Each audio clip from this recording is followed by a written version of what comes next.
Hello, everyone, and welcome. Welcome back to Here Be Dragons.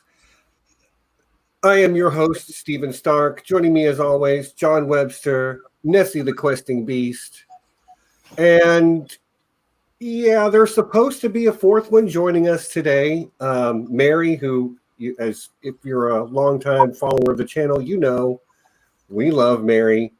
But Mary is also a mother to some young children, and she is dealing with I'm not going to tell her whole story, but she's got a lot of problems with the kids, and she's trying to figure out childcare for tomorrow because there might be a COVID outbreak at their daycare. So, Mary, we love you. We just hope that you get everything sorted out, and maybe she'll join us if she can get all of the stuff taken care of. And if not, we just send you our love and support, Mary, and we'll have you back on as soon as we can. All right. That having been said, welcome, everybody, and we are here to talk about Season 1 of Star Wars, The Clone Wars. Now, I hadn't seen this show. As a Star Wars fan, you sort of osmose certain things, like I knew who Ahsoka was. I knew of Captain Rex, knew of him, but there was a lot that I didn't know. There's a lot that I hadn't seen it. Nessie, same boat, right? Same boat, yeah. It's been out there, but when my kids were, my youngest son was of the age to have wanted to watch it, had it been, something he was interested in. He was not so much interested in that. We were pretty much busy watching Pokemon, Axe and Pikachu. So we didn't do the Clone Wars thing while it was on. So right, but John always get to pick. Yes, I'm a long-time viewer. Happy to say so. Although I can't claim to have been watching this show since it was first on air, but I was close. I saw I did see the movie when it was put out on DVD, and I also purchased the season 1 Blu-ray when it came out, and that's actually how I saw the first season. It came out in a very attractive digibook with pages and stuff. So I did see it near to the beginning, just not quite while it was on air, and I remember loving it just from the movie. I enjoyed the movie, but it didn't completely win me over. But it was the season 1 Blu-ray set that made me a fan, and then I kind of caught up with the show every time it was released on Blu-ray. I didn't actually watch very much of the show on the air as it was on Cartoon Network. Fair enough, but you've been watching it basically almost as long as it's been around. Yeah. Right on. Well, so there you have it. 2 newbies and 1 seasoned veteran. And we're going to talk about all of it. And not just the first season of the show proper, but also the Clone Wars movie that sort of serves as an extra long pilot for it. Mm-hmm. So, yeah, let's jump right in. Yep. So in this instance, Stephen and I are the Padawan, and John is the Master. So, yes, Jess. As a matter of fact, funny enough, this was in the early days of at least me buying Blu-rays. So I was kind of on the lookout for this. Was John, who was not yet ready to replace his entire DVD collection with Blu-rays, so he was on the lookout for new release Blu-rays that he could buy and enjoy. So this was one of those, and it just wound up happening that I really enjoyed it as well. So yeah. So what kind of extras did the Blu-rays have that made you, that you enjoyed? It wasn't, I don't think it was that much. There's some behind the scenes. I think actually the first season did have some featurettes for each little arc that they did throughout the first season. So it had like the, Dave Filoni and the rest of the producers and writers and stuff talking about the stories. They didn't. I know something they started doing later on in later seasons was video commentaries for some of the episodes, I think. But for now, it was mostly just getting to see and enjoy the show. I remember thinking at the time, because I think that was during a time where I kind of moved away from Star Wars, and I had kind of listened to the general negativity of the prequels, and so I was kind of in that phase of just not as much of a fan as I used to be. And I just remember that watching these episodes really brought me back to the sort of pure fun and enjoyment of Star Wars.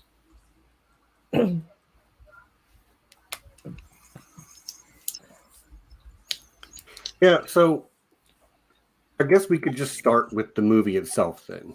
Mm-hmm. Which, by the way, was originally 4 episodes of the TV show. Was it? Yeah. I mean, not as is.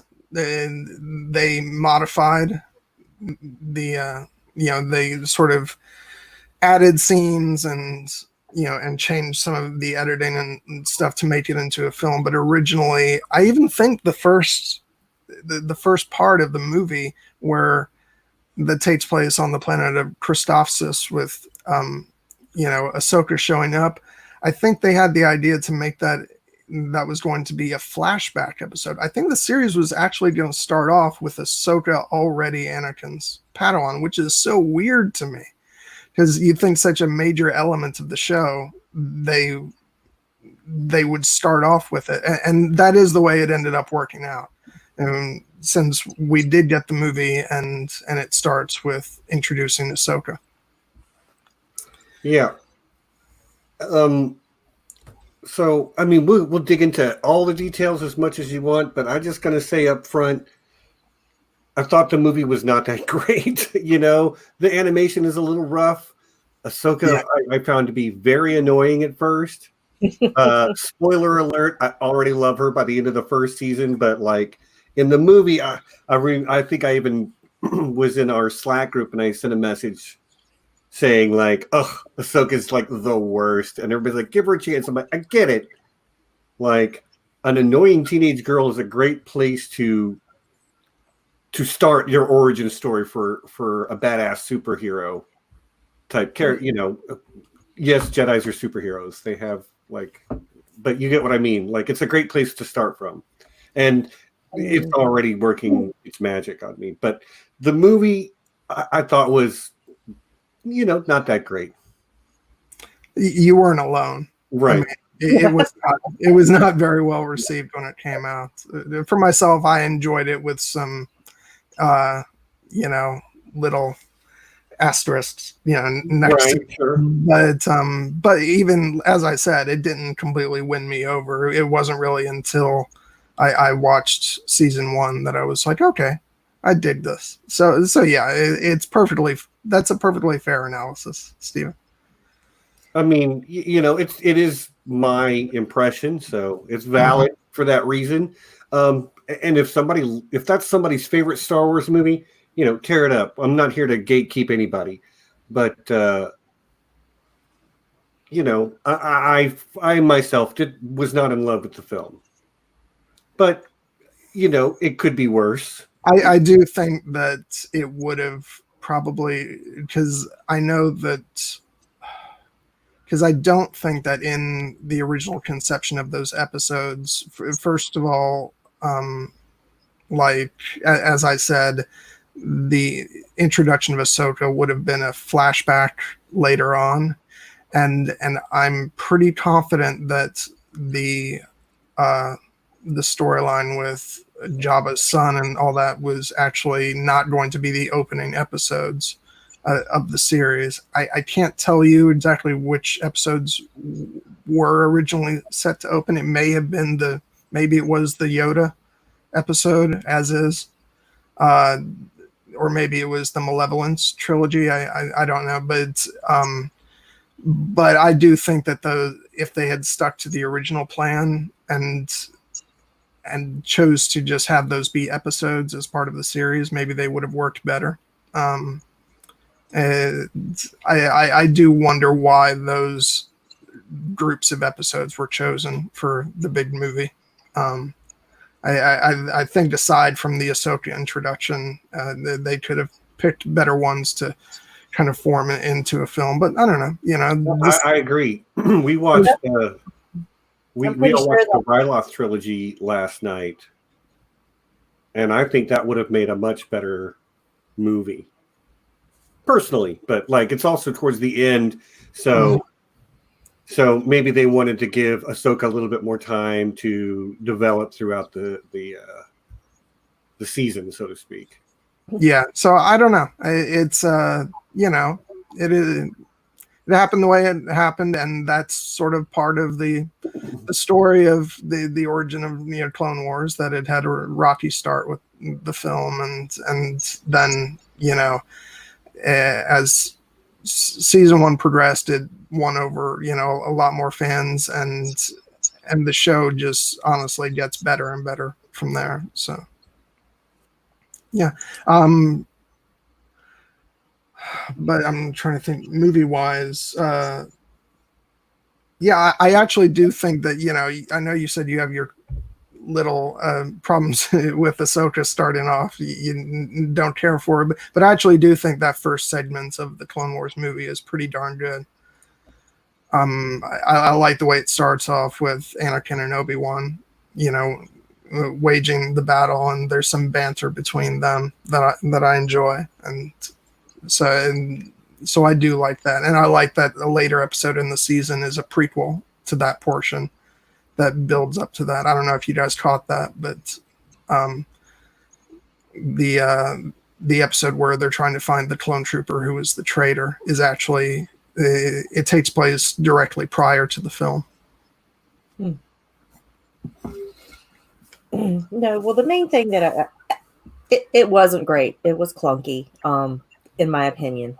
The animation, like you say, was a little rough around the edges, and backtracking and adding it in the way that they did, it's obvious that it was so that they could introduce Ahsoka ground level, first thing, nearly the first character that we meet in the series, considering how later on how important she's going to be going forward for the rest of the series. So having her introduced fairly, like nearly one of the first characters, is like, okay, let's put in who like the main protagonist is actually going to be. So I'm sorry, apparently Steven is not taking what you're saying seriously, because he's just I'm listening. I'm leaning in so I can hear better. He's just making everybody laugh. It's fine. It's fine. We do this. But yeah.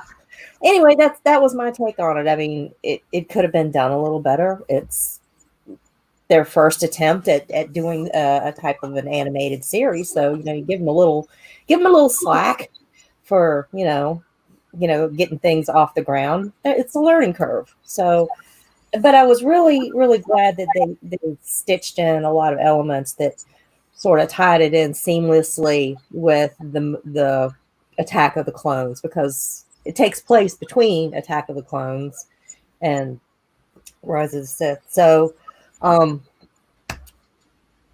for it's just, having watched those two bookend movies before starting the Clone Wars was really interesting, because I'm like, now there's things that I know I need to look for in these movies that may tie into what happened during this time, because up until this point, I knew absolutely nothing about the time in between. So, it's really cool to see all the little Easter eggs. Yeah, you and I both, after we did our watch party of Attack of the Clones, we both turned on the Clone Wars movie right after that, because it was neat to just dovetail right into that. But yeah, it's really nice. Yeah, it's funny. I guess it kind of shows how kind of I generally have nice things to say about the movie, but it is kind of funny that I don't have that much to say about it, which is probably a sign of how not bad it is, but it's rather lackluster. For me, aside from the introduction of Ahsoka, which is an important element, but and I'll say this, like, it is very clear when they made this, the movie and the show, they wanted it to be accessible to younger people. Now, there's some pretty heavy stuff going on, They humanize the clones and they kill them left and right. It's tough being a clone in this series, man. I didn't count, but I have no doubt hundreds of clones meet their end. Yeah. But like, it's also clear that they wanted to keep it lighthearted where they could, which is a very Star Wars thing anyway. Again, like George Lucas will tell you, Star Wars is made for 12-year-olds. Yeah. Those of us that love it, it's probably because we have a 12-year-old that lives inside of us somewhere. I mean, that's true for me, at least. So, like, I can forgive it, some of its, I don't know, sillier moments and what have you in general. So, but like, as I say, I didn't love the movie, but as we get into the season of episodes, okay, now I'm starting to really enjoy it. Yeah, and even season 1 is, compared to where the series goes, they're definitely learning their way in season 1, and a lot of stuff that's even a little rocky throughout the season is refined as they go. And you can definitely tell even in season 1 that there is sort of a divide between those moments where they're making it accessible to children and when they're telling more complex Star Wars stories that everyone can appreciate. I mean, I remember laughing because you wrote in I think it was in the Slack where you were like, I'm still not digging Jar Jar.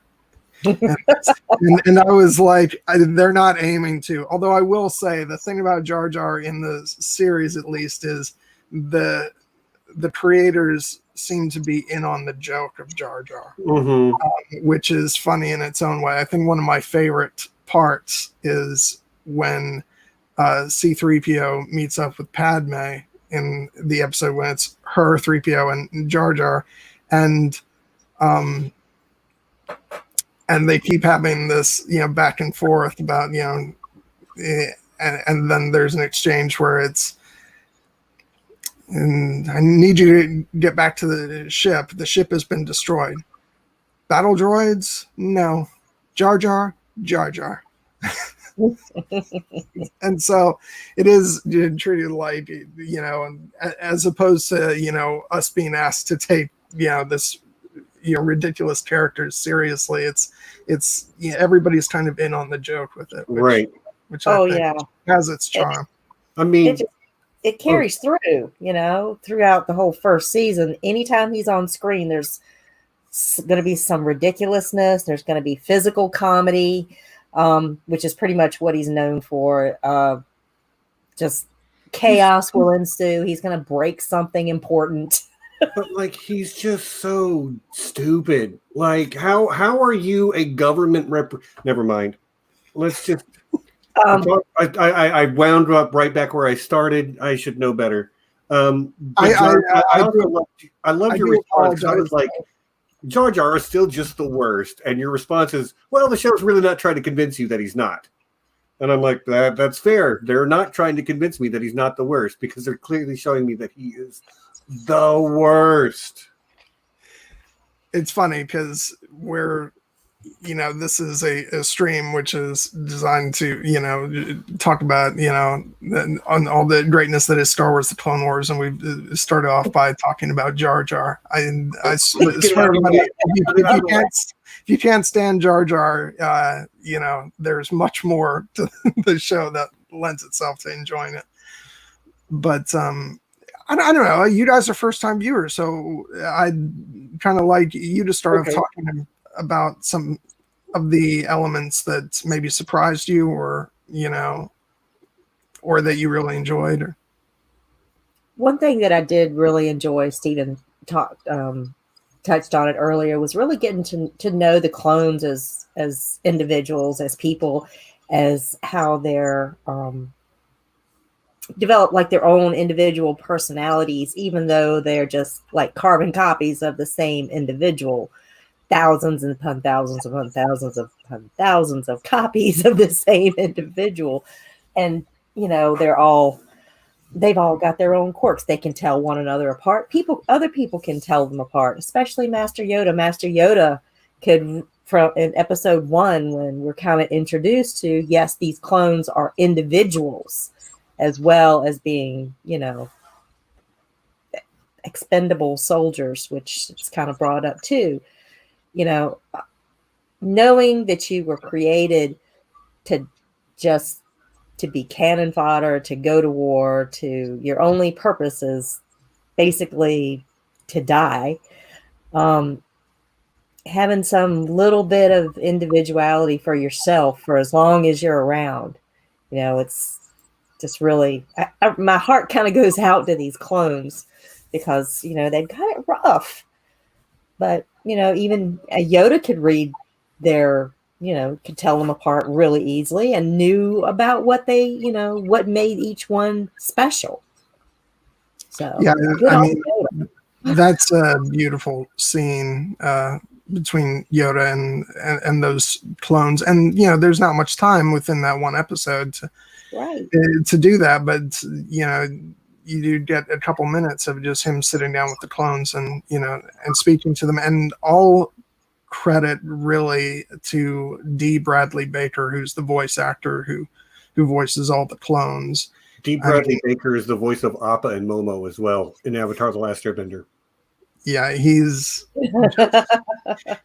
absolutely incredible at what he does. And there is an episode in season 7 where, like, all the characters are clones, and there's a group of clones called the Bad Batch who are these kind of oddball clones, and he really has to differentiate between these different characters, and he's able to do it. It's brilliant. So, and I know, Stephen, you said you really came to really like Captain Rex, and I think he's really won the hearts of so many Star Wars fans, voicing that character. And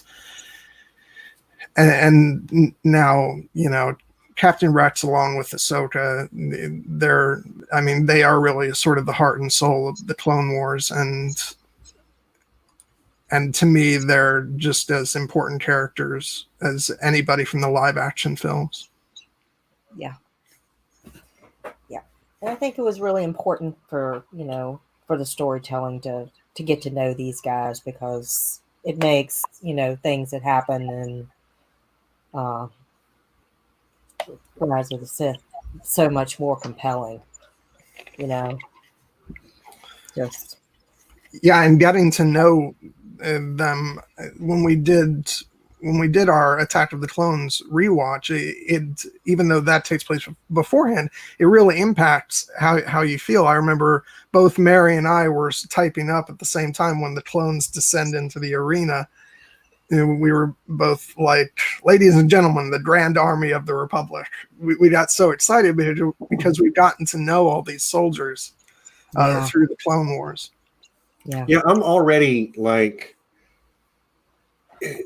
infinitely more interested in the clones. Like, my next watch through of the prequels is already going to be changed because of having seen this one season. I can only imagine what, how it's going to feel different, especially going from episode 2 to episode 3. My next time I watch the prequels, it's yeah. Yeah,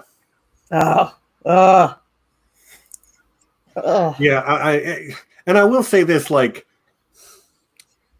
I'm going to get onto the stuff I loved about this, I promise, but like, there is a clone who is so desperate to be different from everybody else, he gave himself 2 mohawks, and that is not acceptable. I'm sorry. That's just...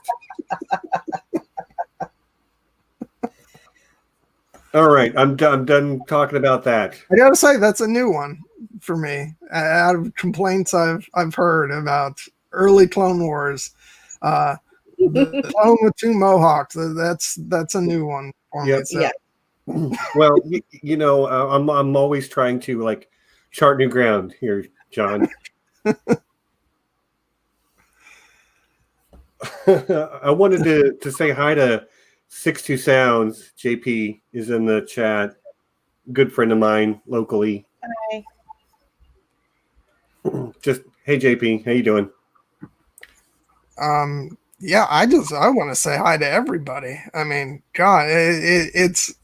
Go ahead, say hi to everybody. I see Dan, Yeah. I see Sean, Jess, Wheezy's with us. Leaf is here. Mom, of course.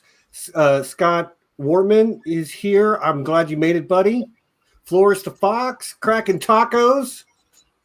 Who am I missing? I see Amy. I saw Kate, Jess. I already said Jess, but now Aaron. I saw Aaron. Who else? Have I missed anyone? Desert Stormborn Charlie 11. The artist formerly known as Newt Rock is here. So yeah, we got a lot of great folks here today, as per usual. And Bernie shows up just in time to get everybody say hi. Yeah, to get a hello. Yeah, okay, it's one of those things, though, since, I've said this before, so I'm just repeating myself again and again, but it's like ever since we've started up the Slack and we've gotten to just know everybody real good, and, it's just one of those things where I just want to spend the whole time chatting with all you guys instead of focusing on what I should be talking about. Hi, Beth. Not going to miss you. Also, I just got a message from Maester Merry, and she said she should be here in 10 minutes or less. So as soon as she joins us, we will get her thoughts about the season. And she has watched the show before, which is why we reached out to her. She's basically the biggest Star Wars fan I know, baby. She's way up there. Yeah. Well, but okay, I'll hold my tongue then. Yeah. It's best not to respond directly. Yeah. Although I will say, since Mary will be joining us shortly, then we need to hold off on getting too far into the Malevolence trilogy because she loves those episodes, especially the third part, because there's lots of wonderful banter in that episode. Well, there's nothing. So the things that I loved, Nessie said it for me, like getting to know the clones on an individual level, especially like Rex and Cody. Like those two dudes show up every day. Mm-hmm. Like maybe you don't see them, but just because you don't see them doesn't mean they're not out there busting their butts to make sure stuff's getting done. And that is one thing that this really instilled in me, like, they're all different. They all have their own thought processes. And like, when you do boil it down, they got a pretty shitty hand dealt to them.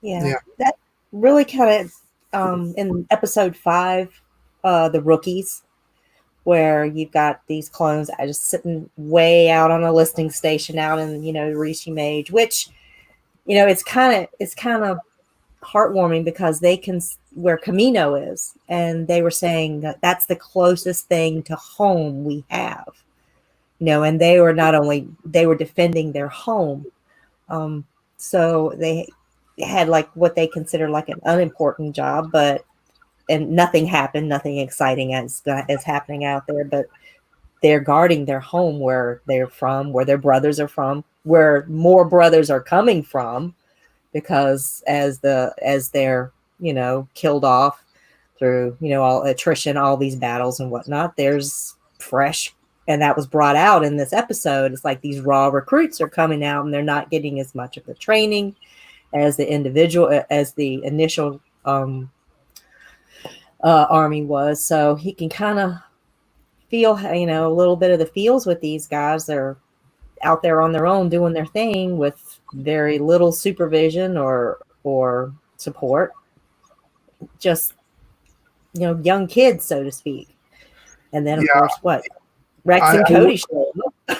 Yeah, I will say, and this is a little cruel of me to tease you guys, but Nessie, you will really enjoy the first 2 episodes of season 3, because that's all about the clones and Camino and all that stuff. So, and I really love episode 5 because that's the first time that we meet Fives and Echo, which you guys have only gotten to see them in this one episode, but they're important players. No, so were they in the ambush episode, the very first episode? No, they're in. They're in from somewhere. Yeah, I think he was in the Ryla arc. If he was only Fives wasn't in the Ryloth arc. No, as far as I know, they're just in Rookies this year. Rookies, okay. Yeah, Yes. that's what we're talking about, Rookies. Yeah, and which is where they're introduced. Little, little bits and pieces of individualism. One of them's name is like 5555555. So he makes a name out of that's unique. Right. It's giving them their own personality. There's a point later in the season 2 where one of the clones has a bunch of hash marks on his helmet, which, as somebody who served in the military, you are not supposed to alter your uniform. That's out of regulation. But I understand why they do it. Not only from sort of like the clone psychology point of view, they all look the same and they're trying to create an identity outside of that. But from a visual storytelling point of view, it also lets us, the viewer, know who that is, so we can tell which personality to expect from them with the helmet on. So while part of my brain goes, that is outside the code of military. A uniform means literally one form. You shouldn't be altering your uniform? But the other part of me says, no, man, that's excellent that they're doing that, because you wouldn't know who was who. Because not only do they have the same face, one of the few things they can do is have a different haircut. They even have the same voice, for crying out loud. Yeah, that's what I was going to say. I mean, obviously this is not our world, so different rules will apply, but I think the fact that even the Jedi who are their generals and commanders would be perfectly understanding of them needing to individualize, and Sure. And that's how they do it. So yeah, I think it's great because aside from what you said of allowing us to be able to identify them, it really does add to their characters, especially as the series goes on, because you see more and more of that. And and even I was remarking upon how when I was watching the final season and then going back to look at these early episodes, even like Rex's helmet, which I hadn't noticed before, is different in season 7, and it just goes to show that even from a design perspective, they really showed the passage of time over the course of the Clone Wars, and so yeah, I love it. I think it's a great touch. I mean, think about it. Their uniforms are just there, completely they're stark white. There's nothing to distinguish them at all. They're put on with the helmets. They're all the same face, all white, black and white. That's it. So it just really adds in and feeds into that anonymity that they represent. Yeah, at least with the clone literally the unknown soldier. Yeah. At least with the clone troopers, they get some color on their armor. They get some design shapes on their armor. Yeah, stormtroopers get none of that. Yeah, and I mean, and that's part of sort of the point. When you come out of the Clone Wars and enter into the age of the Empire, where everything's very strictly regimented, and you just have these soldiers in all white, and and I think that's very much to a purpose to show that change. Just eradicate any type of individualism at all. Yeah. Mm-hmm. Yeah, we were talking about that a few minutes ago, Phil. I know you just popped in, but I agree. Like we're kind of loving on the fact that that's one of the things this show did in a broader sense was sort of give life to the clones in a way they just couldn't have in the short form that was a movie where they literally never even take off their helmets. Yeah, and I will say probably the one example of a clone sort of standing out in the films was Cody, because they show him as having a relationship with Obi-Wan, and I think Merry just showed up. Hello, Mary. How are y'all? Good. How are you doing? Hey, Gary. You know, I've had better days, but I'm happy to be here. Glad Happy to be here. Make it. Wearing my Tano jersey T-shirt. So Right on. I got you. So repping Ahsoka.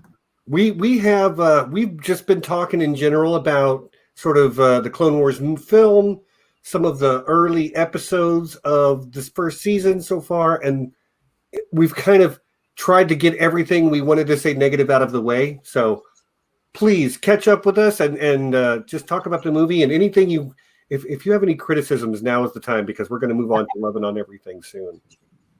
So I had very low expectations when I started watching the show, so I don't have a lot of criticisms. The animation gets better. There's parts of the show that are, I think, particularly in the beginning, it's very much a kid's show, and that's what is sold. And I went into the show expecting those things, so I don't have a ton of criticism, because this is not something that I expected to be high art. So when it is awesome and it's doing great, I think it's wonderful. And when it's not, I just sort of let it go in one ear and through the other. And I tend to agree, like, that particularly the pilot movie thing, whatever that is, it's not the greatest. But there's a lot of parts of it that I still like anyway. Like, I think that there's some fun, like, military strategy geek stuff happening in the pilot that is sort of cool for people that are into that kind of thing. But, you know, I don't have a lot to hate on with the show. So I just, there's not much for me to say negative, other than, while I'm glad that they improved the animation quality, and how blessed are we that Disney Plus decided to finish the series with the animation quality they eventually did. And for anybody that hasn't, you know, watched it all the way through yet, which I know includes some people here, you're in for just a really wild ride in terms of how much they progress in terms of quality. So yeah, all I have to say is it just gets better from here. And that's one thing that I'm really looking forward to, is to see how this evolves over the next 7 seasons. You know, we know that we've heard how great, you know, season 7 looks. So I'm very much looking forward to getting there, and several of the arcs that are, you know, between season. I'm just ready for the journey. I'm just ready to go. Yeah, without saying, you know, I don't really have anything negative to say about, like, the animation quality of season 1. It is what it is. I mean, it was early days. It was Lucasfilm's first, you know, step into, you know, CG animation. But it is funny how, after watching season 7, there are a couple episodes in the season where I'm like, that almost looks like previs compared to what we get in season 7. And and that's how great it gets. So yeah, just wait, guys. And it's funny for you, because I know, John, you have seen some of the, what do they call them? The show reels that they released for some of the unproduced episodes. And it is crazy, the level of difference that it progresses. Did everybody see that there's now a rumor going around in Star Wars Twitter land that they're going to do a continuation of Clone Wars in animation? No, I haven't seen that. No, I haven't. Yeah, I saw it today in some tweet. I don't know if it's true or not, but I got a little hype. It was some good news for a world that's full of bad news. I'll have to look into that because I just read an article where Filoni was saying he's done with Clone Wars stuff. So it'll be, but Filoni is always like being super coy and like saying he has a way of denying things without actually denying them, so then he can step back. No, and I bet what they would do is another animated series that's in a similar that picks up that involves Ahsoka and Rex.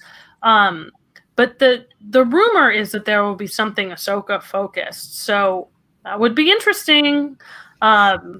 You know what? I take it back. I think I have heard about this. Sorry, I misunderstood. I thought you meant it was very much sort of going to be, Clone Wars era the focus, because I did hear something. I feel like it was a month ago or something where it might actually be picking up after Rebels, and that it was going to be in Clone Wars animation style. So maybe this could be the same thing that's being talked about. I mean, that would be pretty incredible. It would be super awesome. I think it's interesting. There's a bunch of rumors around something involving Ahsoka. So I bet that we're going to get something, I think, in addition to whatever we get out of her appearance on The Mandalorian. I'm sorry that I hijacked with my hype. I just have a lot of hype. Well, no, because everybody is really hyped to see her, the hype for The Mandalorian. It would just, naturally, we want to see more of her. Any way we can get her. So. And can I just say that has me really excited, because I get that, perfectly justified. Everybody's super hyped about, seeing her in live action, and a lot of people like the fact that Rosario Dawson is, set to play her and all that. But it's like, as far as Ahsoka is concerned, my heart is always going to kind of go with Ashley Eckstein, because I've come to love her so much. So if we're getting more Ahsoka in animation, and that means we get more of her performing the role, like, that just makes me happier than anything in the world. So I think that's legit, though, John. I mean, and why can't we have both? Right. There is room for both, and like I actually really like Rosario Dawson as, obviously from what I've seen of Ahsoka, because I'm brand new to this whole, to all of the animated stuff, and I'm already hyped to get to Rebels. I'll just put it like that, like I can't wait to get through 6 more seasons of this show so I can start the next one. But, I only know Ahsoka is basically a 14, 15-year-old girl, but I think Rosario Dawson would be an excellent, she's the adult version of that. I think she could pull it off, because I've seen her play lots of different things and lots of different movies, and she's fantastic. So give it to me. Yeah, I think the thing for me was I was just, I was worried that there was going to be this sort of, now that Ahsoka has emerged as this really popular figure, and not that she hasn't been, but it's become more so since Disney Plus, and because of the new season of Clone Wars and all that stuff, I was afraid that she was going to get turned over to live action, and then all of a sudden, all the work that Ashley had done would just be sort of in the past and forgotten, because everybody's excited about live action, and so I'm glad, like, if they do stuff with both, that's going to be great, because then I can be excited and see what Rosario is going to bring to the role, and see where that goes. But then I can also have the Ahsoka that I've come to know and love, all these years. So, yeah. So, a quick answer to your question, Phil H. I have not seen Rebels. Like, I consider myself a Star Wars fan, but I was always like, I just watch the movies. And I'm glad I'm doing this. I've kind of always felt a little bad about not having seen all these shows that people keep talking about. So yeah, Nessie and I are getting there. Nessie, you haven't seen Rebels either. No, we're going to watch that together too, Stephen. John, Mary, I assume you both have seen it. Yes. But I just finished Rebels like last month. So and I hadn't watched any Rebels until I started it recently, and I liked it a lot. It took me a bit to get into it. I was not hooked halfway through the first episode, but once I kind of sat down and got into it, I really liked it. Right. Yeah, and it was especially hard for I mean, at least now people who come to it have the knowledge that Clone Wars was given its proper ending.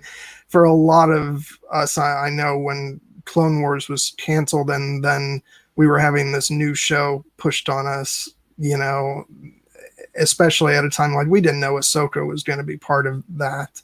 And so it was just this new show with new characters, and we were like, yeah, okay, it's a fun little show, but it's not Clone Wars.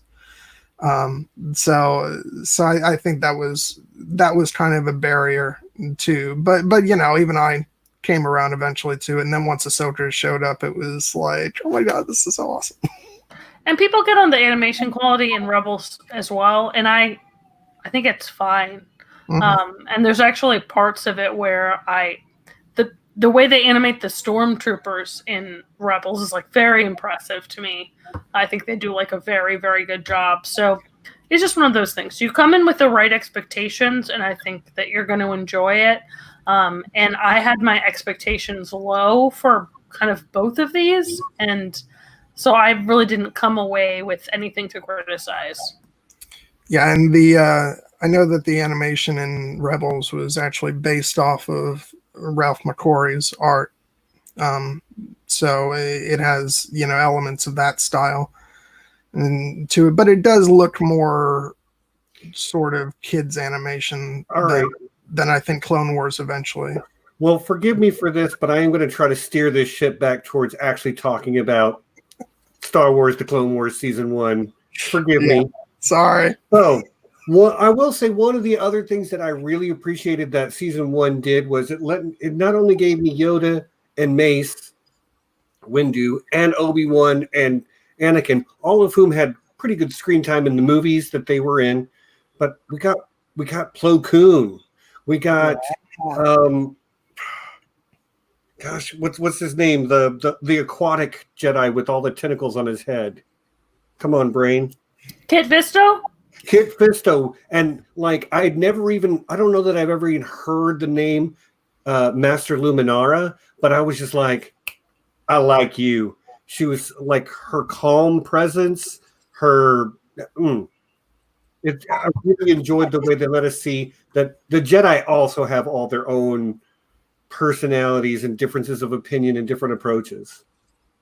Yeah, just getting to know Jedi, just more and more of the Jedi that we've only seen in a hologram in the Jedi Council, and they don't really say a lot, or that's it. That's all you get. I know there's a story that goes with this person. It'd be nice to, to kind of get to know these guys, and that'll just make us cry harder. Right. And that was one of the things that I love about them having Luminara is that she is also, they used a lot of the same characters that they used in the Clone Wars comics. And this is my bias coming to Clone Wars is I didn't start watching Clone Wars until it was on Disney Plus. I had seen 3 episodes. And then I binge watched it as soon as I got Disney Plus. But I knew a lot of the characters from the Clone Wars multimedia project, which I had followed, which is the original set of books and comics and the Tarkovsky animation that came between the prequel movies. And that's part of the reason that I love that they incorporated characters like Luminara is because they're characters that if you had followed the Clone Wars multimedia project, you were familiar with. And so I think it's great that they gave them a space in this new canon as well. Cool. I didn't know that. Yep. But so, Mary, what was it like sharing the Clone Wars during this? I mean, this is your first watch through was the last few months. So what was it like with you and, the next generation getting to know connecting with this with Clone Wars. Did they like it? Were they into it? My 3-year-old is like intermittently into it. He prefers Star Wars Lego, which if you haven't seen Star Wars Lego is great and hilarious. So if you want something light to watch, definitely watch Star Wars Lego. But he would watch it with me. We watched it a bunch over Christmas break, which is when I finished my first watch through of it, like in the winter. And you know, he liked parts of it. It's sort of like one of those things, if you're watching something with a 3-year-old, you have to select the battle sequences and the things that you think the 3-year-old will be into. You know, he for sure, my son's favorite movie is Empire Strikes Back. Like, no question. It's probably Empire Strikes Back, and then number 2 is The Force Awakens because of BB-8. You know, as much as he likes, I would say my 3-year-old's number one complaint about Clone Wars is that there are not enough droids. But there are entire droid-centric episodes, so I may be able to sort of like pitch that to him. Not enough droids. I see the future where he grows up to be a roboticist. I'm just saying. That's actually, I have a nephew who is 14, and he's on a robotics team. So, you know, he's living his Star Wars best life, his Anakin Skywalker future. Right? Well, good for him.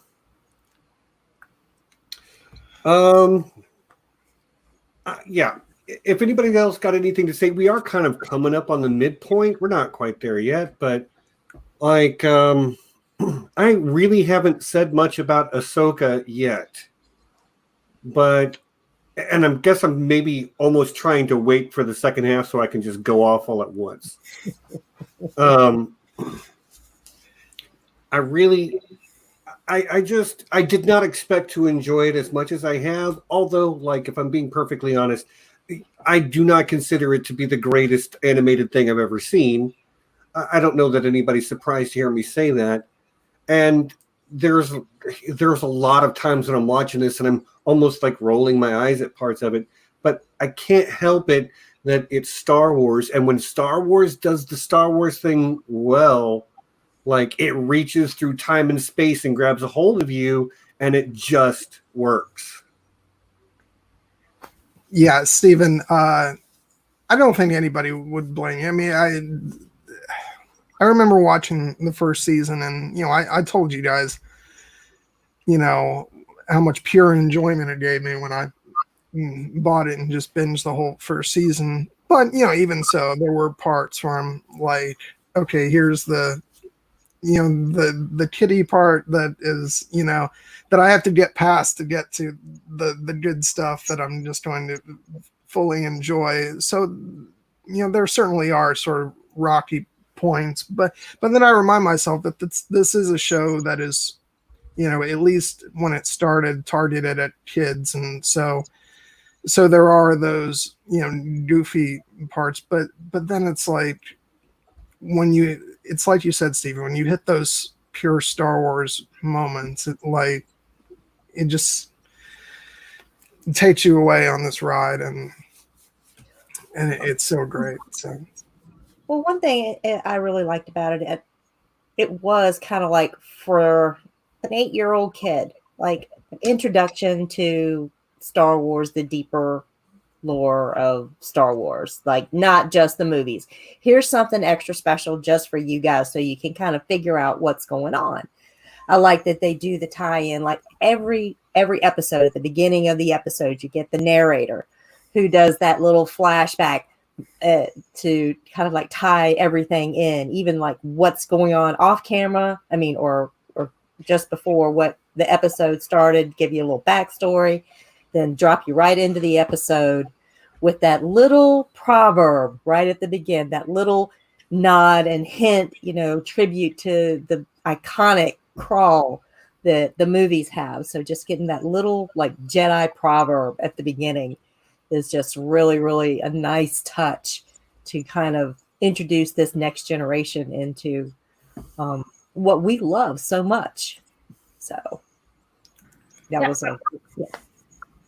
I was just gonna say I felt like we were watching the Malevolence trilogy, the Malevolence arc last night, and I think the third episode of that arc, the final episode, it just gives me so many of these pure Star Wars-y feels. Because you have the repetition of all these funny lines, you have the repetition of hello there, you have just a bunch of fun, pure references and Star Wars callbacks.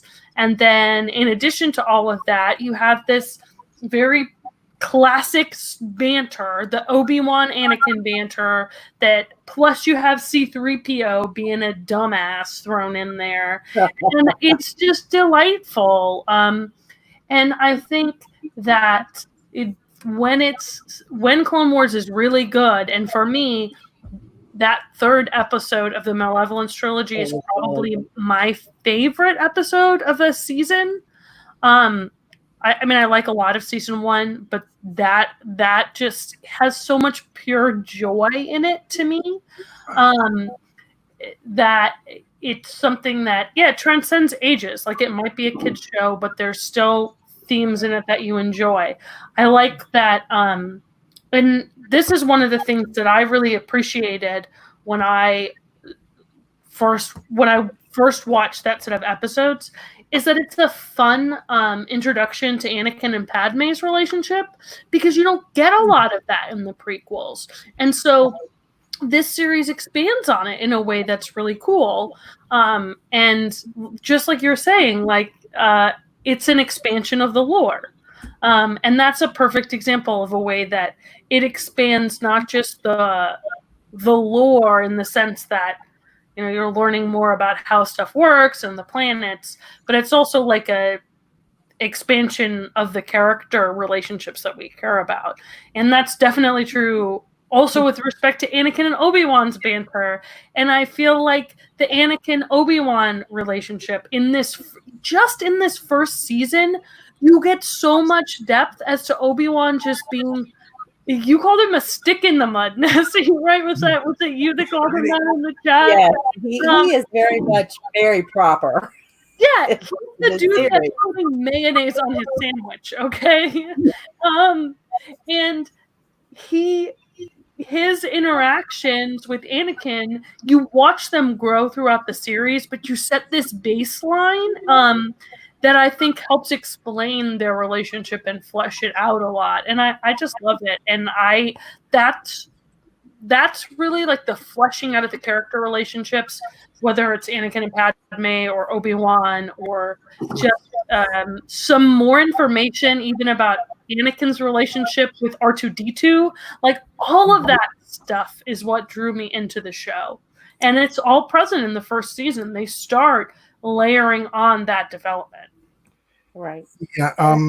Really cool to see just those stolen moments with Padme and Anakin, especially in the Malevolence arc and others, the final episode as well, just to see those little hints, those little stolen moments. And this had to be how their relationship was. They weren't able to spend incredible amount, they weren't able to live together. They weren't able to have all the things that a normal relationship is. And when they're able to steal these moments during their very busy schedules to spend, those time. And it's just really sweet to see that, especially like the scene I call it the tunnel of love, where they're, they're on the little conveyor train and they're in that one little moment, where they're able to be, there's nobody around. There's nobody that can see them. It's just those two in a tunnel, and they're just having that little moment that, of course, Obi-Wan has to mess up. But it's just so sweet to see that, and yeah, that's... Yeah, the banter between the episodes, or between the characters, it's just so great. Talking again about Obi-Wan and Anakin, just, it completely transforms how I watch Revenge of the Sith. because when those movies originally came out, you went from them having a very contentious, master pupil relationship in Attack of the Clones to, they're bantering a little bit in the beginning of Revenge of the Sith, but there's still kind of a lot of,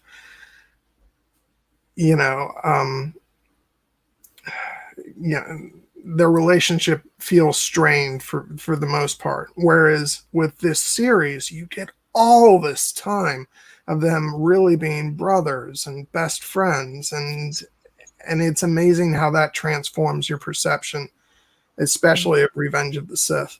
I just love their back and forth, like in the episode where they're tied up with Dooku, and Dooku says, "Could you please tell your apprentice to stop pestering me? I'm trying to concentrate." And then Obi-Wan says, "Anakin, quit bothering the Count. He's concentrating." And it's just that wonderful, lighthearted, relationship between them is so great. So, yeah, I love it. I agree. Oh, that's right. Did we watch Cad? We didn't watch the Cad Bane episode last night. No, I've seen it, but it's so good. Cad Bane. That's another thing. Cad Bane is a freaking awesome character. Yeah, I'm looking forward to seeing more of him. Let's just say that. And you're going to enjoy the beginning of season 2. It kind of like it was a weird place almost to cut off the season. Oh God, I'm going to have to warn you about this, Stephen. No spoilers, really, but I should prepare you for this. The episode order of Clone Wars is kind of all over the place in spots. That cliffhanger does not actually pick up until like partway through season 3. Oh wow! Okay. So actually, in chronologically, this is not supposed to be the first time we meet Cad Bane. That's coming up in the season 2 premiere. Okay, I'll deal with that as it comes, I guess. I'll just, and I already kind of figured out from season 1 that they're going to jump around. They're going to do this story, and then they're going to go over there, and then and maybe the two have nothing to do with each other, but like they're still all the time developing. Yeah. Developing the characters and the overall story of the war. For the most part, there's a method to the madness, because it's like in season 3, there's a flashback episode, but then the episode right after that deals with the same story. So that's why those episodes are out of order, but they make sense together. The finale of season 1 is just kind of a weird case where for some reason they decided to push it narratively to later in the series. Right on. Well, I think now a little quick thing he wanted to say, if it's okay. Yeah, sure. I'm not. Here, talk. I'm not so much of a Star Wars fan at all, but as far as the Clone Wars goes, that was fantastic. I enjoyed it very much. Yes, I'm glad you're enjoying it. I had no choice but to enjoy it. Well, yeah, maybe you had no choice but to watch it, but right. But enjoying it is still optional, I would imagine. Absolutely. Well, I'm glad you liked it, man. I agree. I liked it more than I thought. Okay, and Cad Bane has to be a character right up his alley, because that's straight out of westerns. So, kinda, I would think. I don't know. I haven't seen enough of him yet. I'm actually curious about this sniper woman that's with him. She's with the big ponytail and the orange jumpsuit. Like, I don't know who that is, and I'm like, when she shot a guy in the face on the ground, I'm like, okay, I need to know more now, because you're clearly like a bad guy, and I like my bad guys bad. All right, so we've been going for about an hour. Let's hit this mid roll. Nessie, do you want me to set you up at the end of this? Sure, I've got a couple of things here. Yeah, so Left wanted to hang out for that. Yeah, all right, very good. So, first of all, thanks to everybody who's here. The YouTube stuff, like, share, subscribe, comment. the YouTube stuff. Do that. Thank you very much. Shout out to the patrons. I need to do this in a little bit more structured manner than I have been doing it. So shout out to our High Council patron, Lord John Bronsteen the Wise, and to our lords and ladies of the realm, Sixto Sounds, and the OG ridiculous Ed Tollett. Thank you so much, patrons. If you would like to become a patron to keep the lights on here, upgrade cameras, get a green screen, maybe, we would be very happy to have you. And links for the Patreon are down in the description. Also links for everybody's Twitter, me, Nessie, John, all of our Twitter is down there. I got all the links for Mary's stuff down there too. Links to Twitter, links to your blog, upfromunderwinterville.wordpress.com, as well as a link to your Buzzsprout for the Learned Hands podcast. New episode dropping tomorrow morning. Nice. Oh, right on. So, yeah. So, next week, we are going to be doing retro review for the movie Spaceballs. Yes, we are covering Spaceballs, and we are very happy to be joined by Tony Teflon for reviewing this very silly sci-fi film that it's a nerd culture classic. It's stupid but hilarious. I think we'll all have a lot of fun with that one.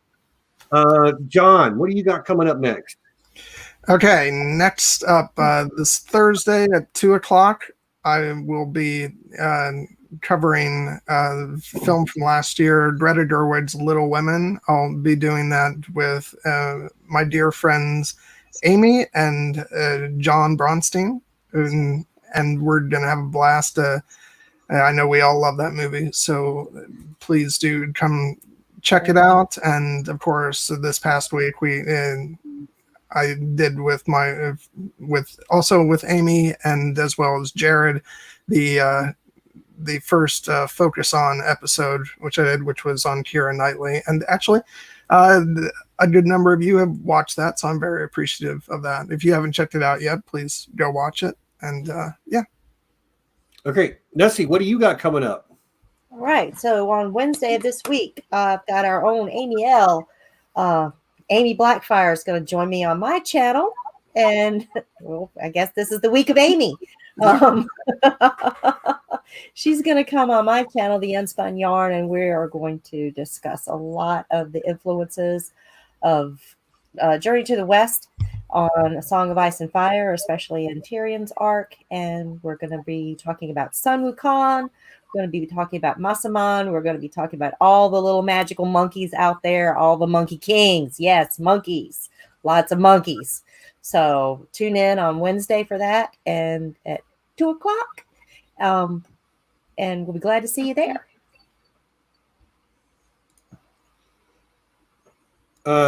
Alicia, like, I see you, I hear you. Like, I will always make room for you. Hats off to one of the OGs. But like, we tend to cover like the nerdy sci-fi fantasy stuff. Both of those films are great films, but I might have to make those are classics. They those really are classics. But like, I know someone who like covers film more exclusively, and maybe what happens is you and I go to him together and say like, we want to talk about Coming to America, because that actually is a really great movie. Yeah. John, you need more comedy on that channel. I actually have. I mean, I think I have seen the film, but I think I've only seen it like once. And it's definitely worth a watch. But yeah. I also want to give Mary, you got something coming up tomorrow, right? What do you got coming up in the future? Yes. So, Learned Hands podcast, me and Clint at Laws of Ice and Fire on Twitter are dropping an episode that's called Let's Talk About Sex. It is about sex and gender and in Westeros. And we have our first guest of the podcast, and it's Christine Kibness, who has her own podcast that's More Wine Pod. And she is a constitutional lawyer who has a focus on gender and sexuality law. So we had her on for this episode. If you feel like that sounds boring and overly serious, there is a ton of thirsting for Oberyn Martell. That might be a ton of the episode. There's also me being like a wet blanket about gender discrimination. It's cool. We had a great time recording it. It's almost 3 hours long. It took me a really long time to edit, but it's super worth it. Please check it out. It's dropping tomorrow. Learned Hands is the podcast, and you can find us on wherever you download your podcasts, iTunes, Spotify, Stitcher, all that great stuff. And there is a link in the description that will take you to like the what is it, the Blogspot page where you have lots of different links to the different podcasting apps. So yeah, go check out the Learned Hands. I have thoroughly enjoyed it. I am not a person who understands the legalese, but one of the things that you guys do really, really well is you make it accessible for the layperson, and yeah, it's good stuff. Yeah, love it. Okay, so a lot of you probably know Nessie had a pretty bad week a couple of weeks ago. Hold on, Nessie. I mean, I love you, but like, sorry. It's my dude, Marshall. Hi, Marshall. Hi, Marshall. Hi. That's my man right there. I'm jealous of his hair. Marshall's. Look at that smile too. Oh my gosh, my man. That's the Wildling baby. Say hi. Hi, Marshall. Say hi. But yeah, Nessie had a pretty bad week 2 weeks ago. And so we all got together and pitched in, and Mary sent some stuff, and a bunch of people from our Slack group all got together. We pooled our money and sent her a bunch of different packages, and I think you've got the last of them right there with you. So you guys are getting a little mini unboxing right here. We'll add another 10 minutes to the end of the stream to make up for this, but I'm very happy to have you do it right here, right now, Nessie, if you want to. All right. Well, I just wanted to introduce, Qui-Gon Jesus right here. This was one of the greatest things that you guys sent me. I love this guy. He sits right that was not you guys. That belongs. So that all the credit for that goes to our own Maester Merry. I kind of thought it might have a little bit. Qui-Gon's like, hi, but he looks like Qui-Gon Jesus. So he has a place of honor on my desk. He's with me. He's with me when I stream. He's blessing the program. So yes. Now also, I mean, love it. So let's see. I've got this package. Got my letter opener. It's a samurai letter opener. Cool. I mean, always have a blade handy, right?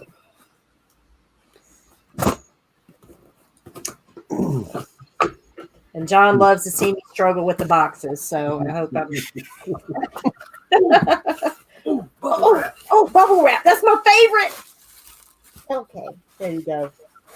Oh, look at this guy. Oh my God. This is so cute. Oh, look at this porg. Try me, I talk.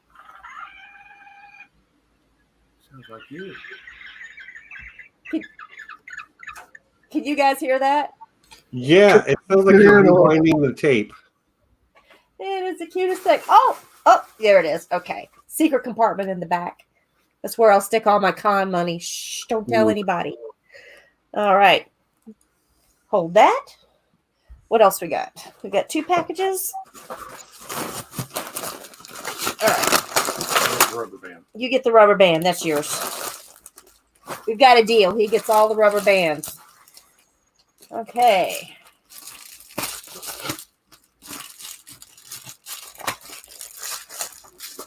notice how your reception is Right. What have we got here? Oh, fancy stuff. What you got? Oh, I know what those are. Okay. Gold powder eye mask. There's a bunch of them.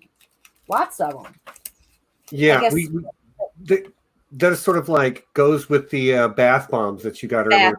Yeah. Oh, that's part of the self-care kit that my girls sent me. Thank you so much. I will enjoy and appreciate this, and this will just take care of some of those,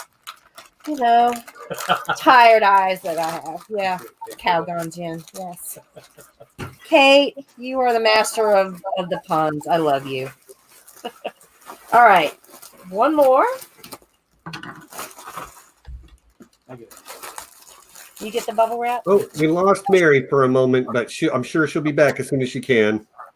Check the private chat, Stephen. I think she has to go. Okay. Oh my God. This is the best. That's the one I've been waiting for you to get. Let me go get mine so I can. I love this. I love this. Oh man, this is the best. They got the little bandolier. I love it. Mm-hmm. That is so cute. I love it. Is that the last of it, Nessie? That's the last of it. Yes. Okay. Well, I'll take you off of center stage then. Those are not for your hands. I'm just saying. She's jealous of the ones that I have for my feet that are Bigfoot feet. Yeah, but now you got Chewbacca. I love it. I love it. I love it. Okay, well, it looks like Nessie had to bow out. As you saw, she's got a toddler. Mary, Nessie is still with us, Stephen. I'm sorry, not Nessie. Mary had to bow out. As you saw, amazingly, I'm still here. Toddler there in her lap, and that is her older child. So, yeah, there's no telling what mom duty she had to attend to. This is why she can't come on very often. We always are happy to have you. So Nessie, come back whenever, not Nessie, sorry, did it again. Mary, come back whenever you're able. Much love. Oh gosh. We're just going to hear that little every once in a while in the background, aren't we? Oh, all right. I think Dan got there. Yeah. Good one, Dan. Good one. Okay, so Clone Wars. That's a show. You said you were gonna just go off on Ahsoka. Right. Ahsoka. Let's go. All right. So Ahsoka. I found her to be extremely annoying when she was first introduced. I said as much to John in our online in the Slack group. I was like, she is a teenage girl, and let's face it, teenagers are annoying as crap. Yes, they are. But I also recognized, even then, I'm like, I knew enough to know that she was well loved by the fandom in general that did know her, as well as like I understand that character growth comes from starting in a place where maybe everything is not exactly you are not the person you are meant to become yet. You can't have character growth if you're already a fully realized, completely rounded person who knows it all. By the end of even the first season, I think I love Ahsoka. Like her sense of, she has a stronger sense of morality than most of the other Jedi. Now, she makes mistakes and she doesn't do everything right, but like she always is trying to do what's right, and will even go so far as to go against her own master and the rest of the Jedi Council because of her dedication to her moral stance. Yeah. Her lightsaber style is amazing. She's got a green lightsaber, which is the best color of lightsaber. Her reverse grip style is unorthodox and rare, but it's interesting to watch on the screen. So yeah, I think she's a fantastic character, and I can't wait to see her continue to evolve, especially, knowing what I know about Anakin, knowing that she's not in the third movie, so something is going to have to happen between now and the end of the series that means that she's not there as Padawan to Anakin. And I'm totally here for it. She's fantastic so far. I have to keep my lips sealed. Yeah, I know, and I know but it is what it is, and I thank you for not spoiling it. Yeah, I'm just really happy to hear you say all that, because it's not unusual for me to hear someone say that they didn't really like Ahsoka in the beginning, because that was a main thing. Personally, I didn't really have any issue with her from what I can remember, but I do know that a lot of people found her annoying and too snippy and all that type of stuff. I mean, isn't that why she's called Snips? Yeah, exactly. Like R2E, and I'm like, the first time she said R2E, I'm like, girl, that is R2D2. Say his name put some respect on that name. And when she calls Anakin Sky Guy, I'm just like, ugh.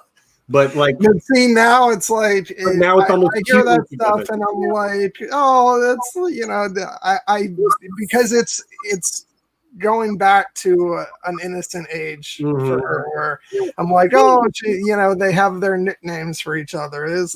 That's so cute. But people coming to it for the first time are like, nope, don't like it.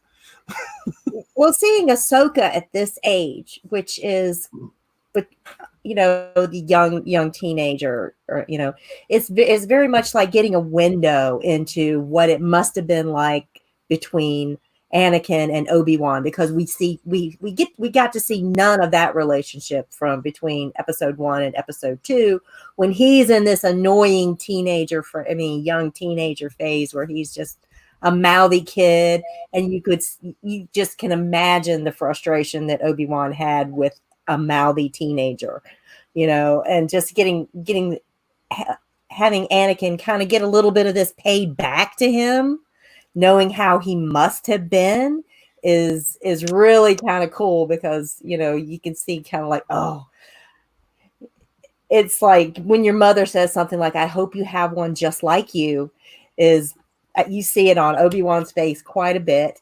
It's like you can see sort of his joy when as it's being revealed that the Padawan is for Anakin.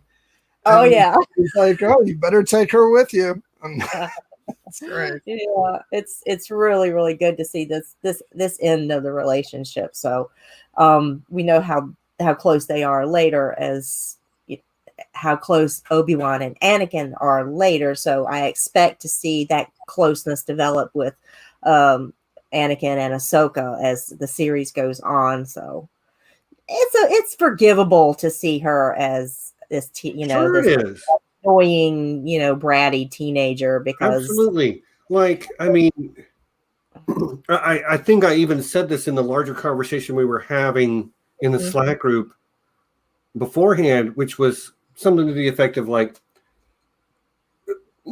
Sansa Stark, I wanted to like strangle her in book 1 or season 1 of the show. I'm just like, you are oh my God, will you get a clue? Will you stop whining about you're ruining everything? And I'm just like, oh my gosh. Sansa Stark by the end is my favorite character in A Song of Ice and Fire or Game of Thrones. She has the best arc, and like she has grown into such an incredible, powerful woman that deserves nothing but respect, at least as far as I'm concerned. And we got the little one. Fuck. Yay! Fox is here. Box is here. You got them. I'm going to finish my thought, and then we'll get back to we'll say hi to Merry again. Yeah, Sansa became my favorite character in the whole story, and she did not start that way at all. She was very annoying, and but that is a great place to start from to let your character grow. Oh, I think he sees a porg. That was kind of the idea. Hey, buddy.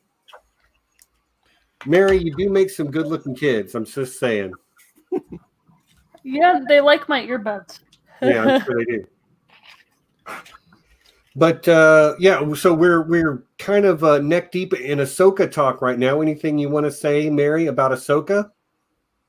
Well, I love that I came in to y'all comparing Ahsoka and Sansa, because that was 100% the thing I wanted to say. Okay. Is that she has big Sansa vibes for me. I think the thing that I appreciate the most about Ahsoka is that I love that we get, and this is a Sansa vibe thing, I like that we get the arc of someone maturing as a teenage girl. Yeah. And I didn't ever find her to be particularly annoying. I definitely know that other people did. But I feel like she's just, on the whole, pretty great. And I think... Oh, we got a burp. One of my favorite things about Ahsoka in the first season is how much she stands up to Anakin, and how much she is really a mirror for how Anakin probably dealt with Obi-Wan. And I think it's great. Yeah, exactly. The exactly ridiculous Ed Tollett. I totally agree. And I find that to be just deeply entertaining, that their relationship in the way that it probably mirrors Anakin's and Obi-Wan's. And I think that gives you, I think, young men an interesting window into her personality, because they might not necessarily want to empathize with a character that's a teenage girl, but then I think they're almost sort of forced to, through Ahsoka's similarity to Anakin. And I think it's a good choice. I think they did a good job. Yeah. Yeah, 100%, yeah. Yeah, I mean, just going on that journey myself through watching the Clone Wars, Ahsoka I was struggling with this the other day when we were talking about, favorite characters, because I love Qui-Gon ever since I saw Phantom Menace. He's been like one of my favorite characters, but throughout the journey of the Clone Wars, Ahsoka became like just my absolute favorite, and I love her to the point that when we did the Star Wars stream, I had my little Ahsoka, Funko Pop sitting right here, and yeah, I think she's just amazing, and I appreciate that we got to go on that journey with her. And so when season 7 came around, and really without getting into details, the focus on season 7 is really on Ahsoka and Rex, and it's their story, and to see where they went with Ahsoka, for the final season and the final episodes, it was just so fulfilling, because I just love these characters in Ahsoka so much. And it's great to go back to what we were talking about, the fact that she's emerged as such a huge character in Star Wars mythology overall. Yeah, sorry, I'm just addressing the fact that I told Flores the Fox that she is only the second cutest fox here now. The cutest fox being on screen with Merry right now. Oh yeah, that's my boy. He's holding Ahsoka, trying to eat her legs. It's like, right. It's fun. Okay, so question for the experts, and maybe this is like culturally insensitive to Ahsoka's race, but is that a hat she's wearing, or is that her hair? Is that part of her body? No, those are their tails. Like that's part of her That's part of her body. Okay, I just wasn't clear on that, and I never knew. And okay, but she's not Twi'lek. No, it's someone else here knows what the name of her species is. Yeah, she's a Gruda. I think I'm getting that. Who's the other Jedi? Yeah, who's the other Jedi Master that's a Torgruda? That I don't know. Let me see if I can look it up. There's another woman that's on the Jedi Council that's a Torgruda. But those are tales like a Twilight. Oh, Shakti. That's right. Yeah, Shakti. Yeah. Well, I can't remember. I don't think, did we get her in season 1? I know she comes in later episodes for sure. Yeah, I mean, Shakti is in Revenge of the Sith, right? Or she's in Attack of the Clones. No, I just meant as far as season 1. I wasn't sure if she appeared in season 1 or not, but she does appear in later episodes of the Clone Wars. Yeah. Okay. Well, again, it's just one of those things like I didn't know. That's why you'll see them grow. You'll see them grow as she gets older. Okay. Okay, cool. Interesting. And again, it's just something I didn't know before. I do know now.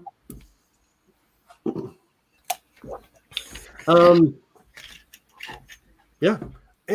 That being said, like,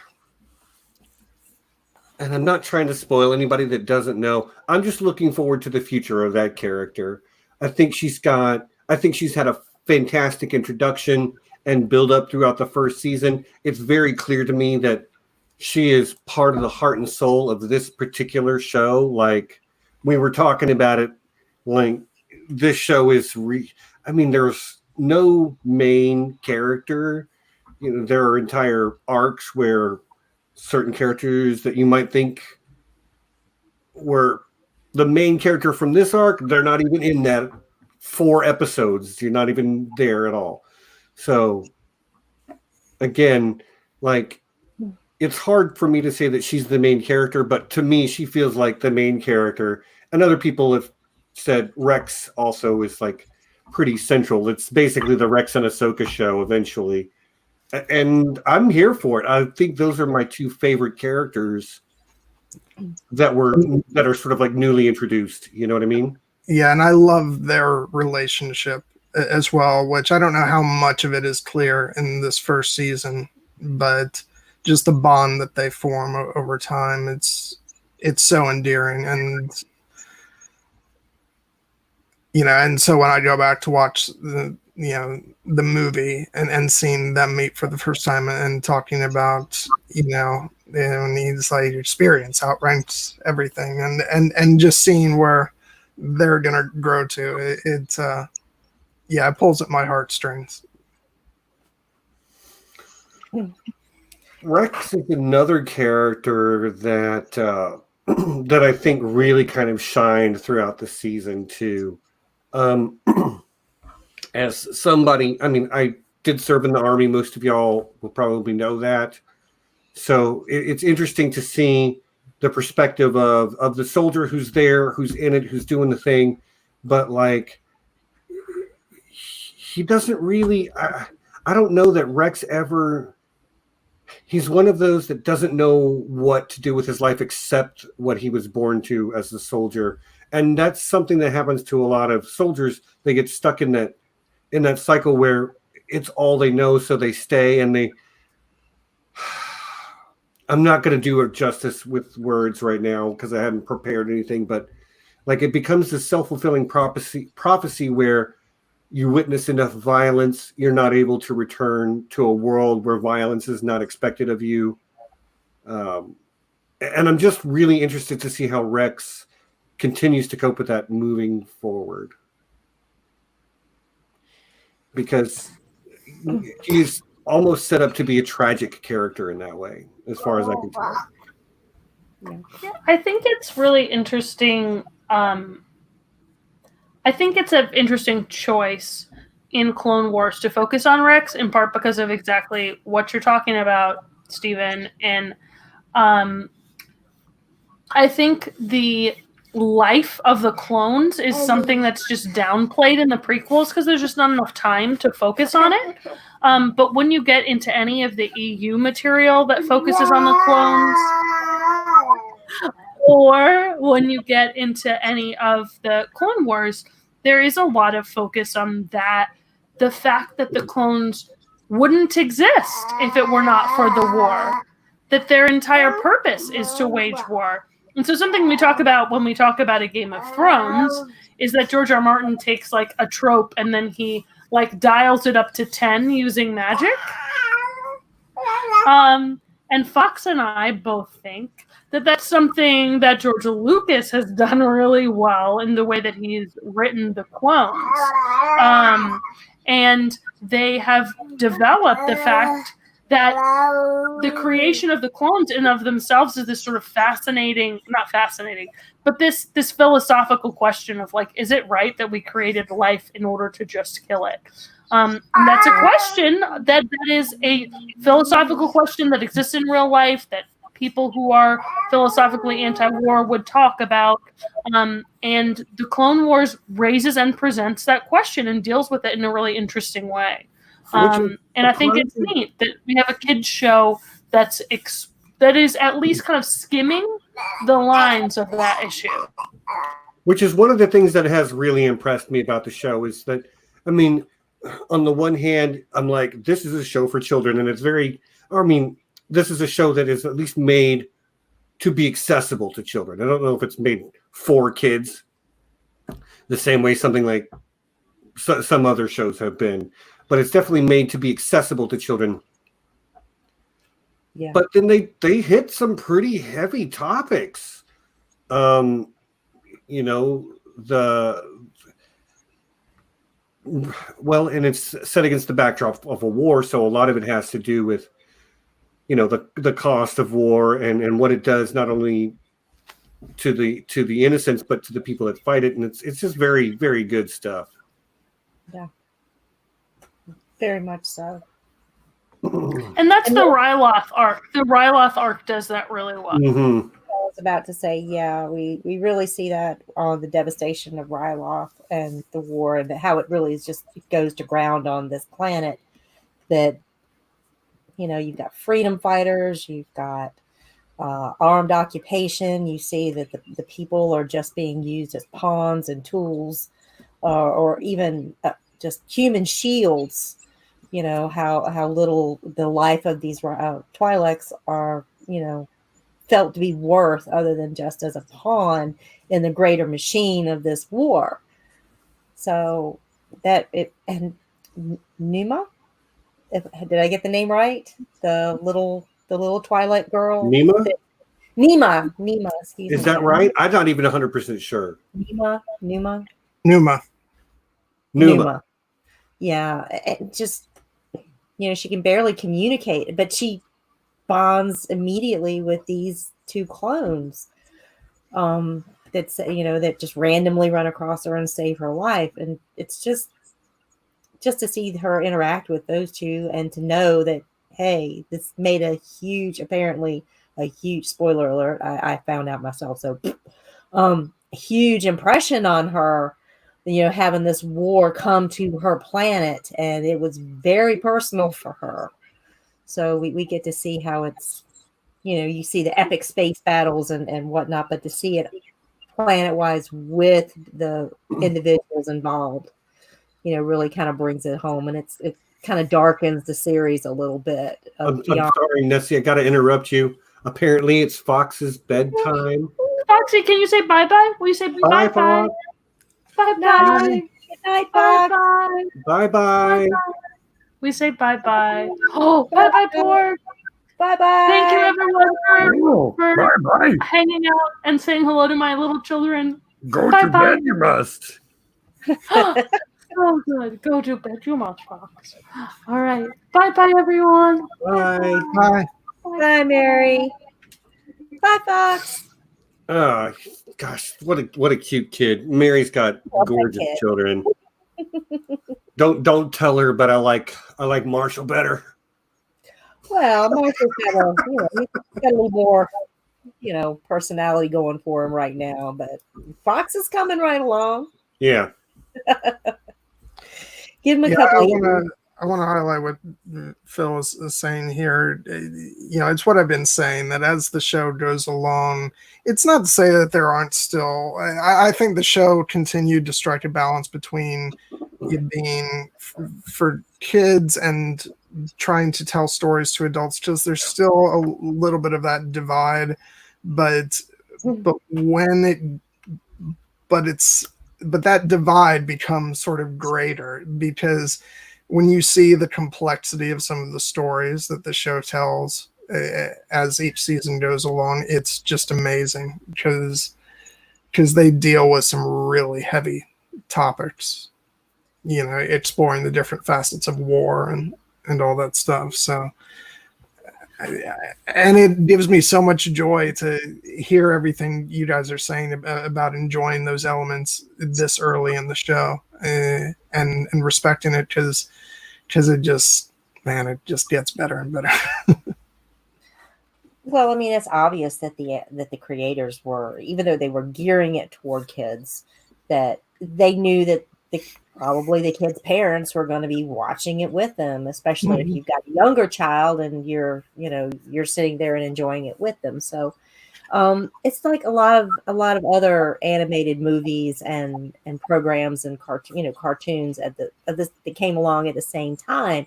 They were geared also to the adults as well, because we grew up in the age of cartoons, and just because we're X amount of years old doesn't mean that we don't want to watch cartoons. Right, exactly.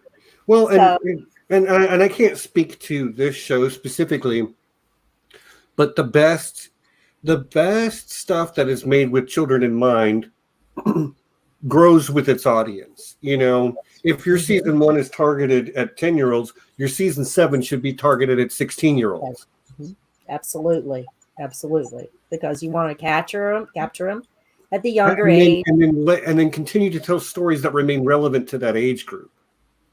Yeah. And that's why I think it's really fascinating to look at where the Clone Wars movie started off in terms of, very much being targeted towards kids. And then you look at the very final arc of the show, which is basically a movie, even though right now it's 3 separate episodes, but they were jumbo-sized episodes, and they form a movie, which I wouldn't be surprised if Lucasfilm releases as a movie at some point. And that's a story that is very mature and geared towards an audience that has grown up with the show. Right. And it's great to have seen that progression over time. Yeah, I can't wait to get to that part. I might even watch a little bit of season 2 tonight. So we'll see. I'm excited for it. There was something else I wanted to make sure that I talked about, and I can't remember what it was off the top of my head. But we got about 15 minutes before the end of regular time. We can run over a little bit if we need to. I mean, unless somebody just has someplace they need to be. No, absolutely not. So, but I'll try to think about it. But everybody in the chat, sound off. Is there something we haven't discussed, a specific arc, a specific character that we should talk more about? Okay, well, we haven't. I know we haven't talked about Asajj Ventress. You're right, we haven't. And what I was like, please, she's such an edgelord. I'm not interested. Oh my gosh, what's she gonna do next? Oh my gosh, she's a badass. I freaking love her. So I came around real fast on Asajj. The first time I saw her, I'm like, I was basically rolling my eyes. Probably by the end of that episode, I was just like, nope, she's awesome. Yeah, I mean, what an introduction. I mean, they bring her in boom, right at the beginning of the series. So, this lady who came out of nowhere, as far as I was concerned, who is this crazy vampire goth Sith lady? And I'm like, oh, I really like her. And oh, I love how she's dressed. My God, she's got a wardrobe. she's got style, you know. She really just stands out, and I love her. Yeah, she knows how to make an entrance. One of the most interesting things about this show is the way, and it's kind of true to the spirit of Star Wars, where we get dropped in and there are these new characters who we haven't actually been introduced to. They're just already part of the story. So we're dropped in. And so you have these dynamics like with Ventress and Obi-Wan, where they've got this flirtation that goes on, which carries through the whole course of the show, where, you know, they both kind of enjoy that kind of spirited rivalry between them, but you know, Ventress hates Obi-Wan with passion, obviously, but still there's that enjoyment of every time they meet up. It's like, hello, my darling, and you know, and yeah, and she has such, oh my god, just a wonderful story moving forward, which I haven't even actually completely seen, like, explored the end of her story, because, you know, we'll get to this discussion as we get further along, but obviously the show was canceled for a number of years and they wrapped up a lot of the arcs in season 7, but one of the arcs that they didn't address was actually wrapped up in a novel, and that's all about Ventress. And so I've actually started that book. I haven't finished it, but so I'm looking forward to that myself. But the show just dives into so much of her backstory, and there's so many twists and turns. And yeah, you guys are gonna have one heck of a ride with her. It's gonna be great. Looking forward to it. Yeah, I'm here for it, man. So John, I remember what I was going to say.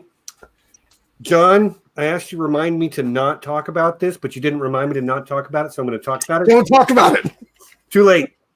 I just got to say this, like, do not look to the Clone Wars to learn anything about military tactics or proper maneuvers or, like, you know, how to move under fire or take cover properly or give overlapping and supporting fields of fire so that you can advance on the enemy. You're not going to learn crap from this show. Like, it's almost bad how, like, it's bad. See, and that's why I don't know anything about military tactics. So I'm wonderfully oblivious to all that. So. Right. My favorite was in the Ryloth arc, where they're doing a flanking attack and they're literally just like coming straight at them from the same direction. I'm like what? Just no. Oh yeah, that their tactics. I don't hear it. I don't hear it. Fine. We'll move on. We'll move on. It's for an 8-year-old. They don't need to be learning this stuff anyway. Yeah. Right. Just there were several times throughout the series where I just had to laugh and be like, nope. Moving on. Moving on.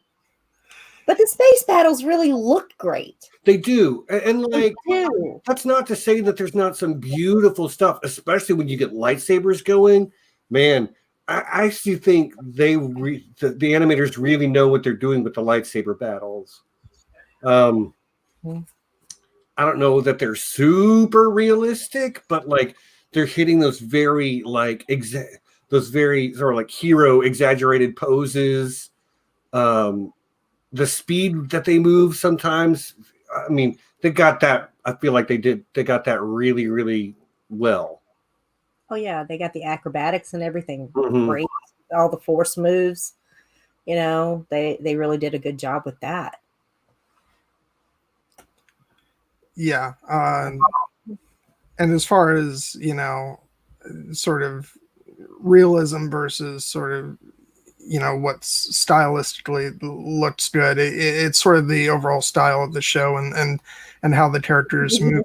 That's why when we get to season 7 and there's actually, they employed some motion capture stuff with season 7, but they still had to modify that to fit within the animation style and with the way the characters moved, because it's not like they could just do a one-to-one translation.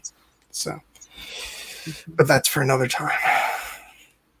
Yeah. And I really like the look of the battleships, the cruisers, Padme's ship. I mean, can we just take a minute and just like give a little to how beautiful the ship design is, and how like the fighters, everything looks really good, and to see the malevolence. My God, they put a lot of thought into that. They did. Especially like from the outside, and it's got that like really like aggressive, I guess is a good way of putting it, front, God, I don't know the correct term for it, but the front end. The pointy end of the boat? The pointy end of the boat, yeah. It just looks like people will use terms like bow, yeah, turn, but I think the technical term is the pointy end and the roundy end. Yeah, I mean, have we? Is it official? Are we using maritime terms to describe spaceships? Is that what we're doing? Okay, the bow of the malevolence. It really earns its name. You can see just how vicious this thing looks. But they spent a lot of time on designing these things, and how closely the Republican battle cruisers look. You can see that this is like the generation prior to the Imperial battle cruisers with that classic, wedge design that they have. You can see that that this is the precursor for those ships. Mm-hmm. So it's really, really, really cool looking at what the previous generation and knowing where the design is going. Right. So I really enjoyed that. I will say, Stephen, when we were talking about the final episode before, and you mentioned one of the bounty hunters, I knew who she was, but I just, for the life of me, I couldn't bring her name to mind. It's Aura Singh. She is actually quite a famous character from the EU. Yeah, I recognized her. Yeah. But I never got into any of the expanded universe stuff. I consider myself a fan of the movies. Mm-hmm. Know the movies pretty darn well, especially the original trilogy. I know the prequels pretty well. I know the sequel trilogy all right. I just haven't had as much time with it, Yeah. But I never got into the EU stuff. But I'm really glad I'm getting into this because it is fun. Yeah, and what's great is because obviously Dave Filoni cared very much about reaching out to those fans of the EU. So there's a lot of elements that are brought into this from that. Even though there's a lot of stuff that's different. We're going to talk a lot about how what George decided to do with Mandalore differed from what had been established in the EU, but there's still, Filoni would bring in, different elements and Easter eggs for all the people who love those old books and stuff. So, characters like Aura Singh, I'm sure they just had a blast bringing her in. And oh yeah, these bounty hunters. I mean, they ended the season with this, attack on the Senate. I'm like, okay, this looks like it's going to be really good. Oh, there's that, that odd hut from way back. Oh, Zero the Hut. Okay. Oh my God, what a character! I was wondering how long it was going to take us to get down. Character is Zero the Hut. But yeah, I can't decide if that is a great character or like a really. I'm not. God, is even saying it going to make me sound like I'm a bigot? I don't know. I'm sorry. It reads as a stereotypical gay man to me. Zero, which is the which was a caricature even. Which is a big thing that cropped up which that just fed into the movie's poor reception, and then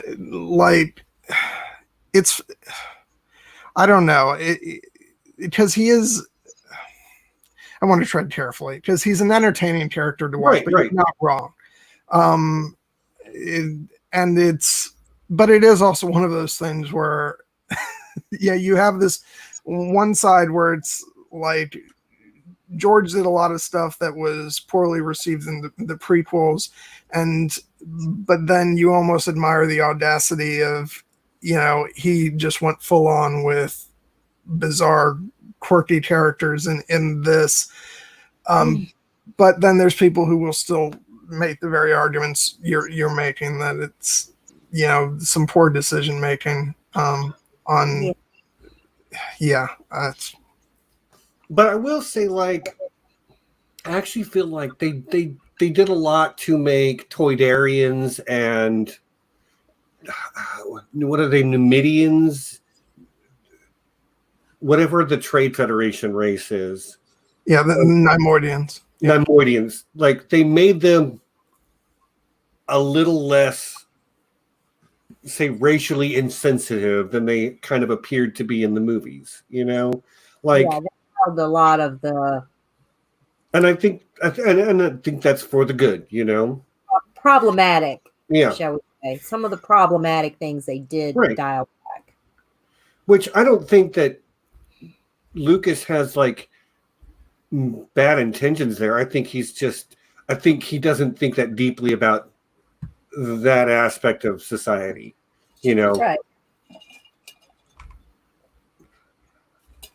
Yeah, the thing I can say about Zero is that he appears in, I believe, one additional episode of the series. So if anybody has, is not digging that particular character, at least he's not. Like, I don't even hate him though. Like, part of me is like, that's Nathan Lane from Birdcage. I like seeing a different Hutt. I mean, the face of the Hutt that we have so far is Jabba. For the last 40 years, that's been the face of the Hutts.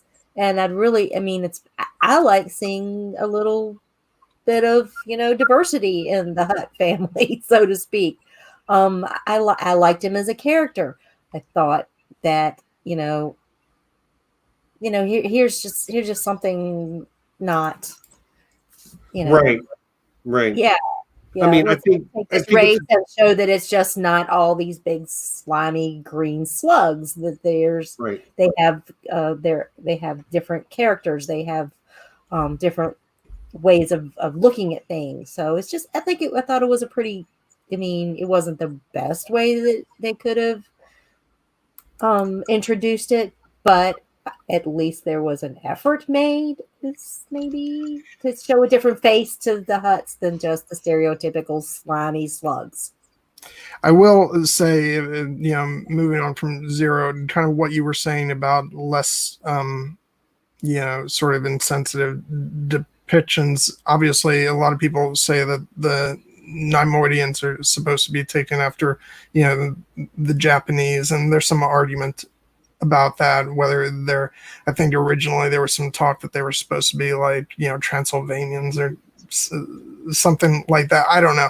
But within this show, they actually have one of the new Neimoidian characters voiced by George Takei, which, is a nice move. I was here for it, and I immediately recognized his voice, of course. Yeah. But yeah.